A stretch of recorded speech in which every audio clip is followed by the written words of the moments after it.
La campaña No es una elección busca sensibilizar a la sociedad sobre las personas sin hogar que hay, en este caso en la ciudad de Palma,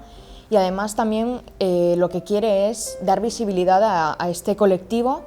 y desmontar los prejuicios que hay sobre estas personas, como son, por ejemplo, el consumo de alcohol o de otras drogas, o, por ejemplo, el tema de los estudios, porque es una situación que, por alguna circunstancia de la vida, estas personas la están padeciendo, pero que nos puede pasar a cualquiera.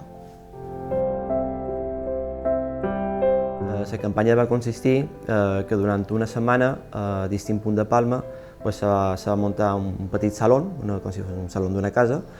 on després se convidava la gent que passava pel carrer a seure's en aquest saló i se'ls posava un petit vídeo on veien una història d'una persona sense sostre. Aquella persona contava un poc la seva vivència del seu dia a dia. Quan acabava aquest vídeo, se li oferia o se li deia a la persona que s'havia sigut en el saló si volia conèixer i compartir un poc el vist amb la persona que està en el carrer. I pràcticament tothom acceptava conèixer un poc de primera mà la història d'aquella persona, que hi va haver moments molt divertits i molt d'això de la gent que empatitzava molt amb la persona i feia-li moltes preguntes i sobretot demanant per la seva situació perquè estaven en el carrer.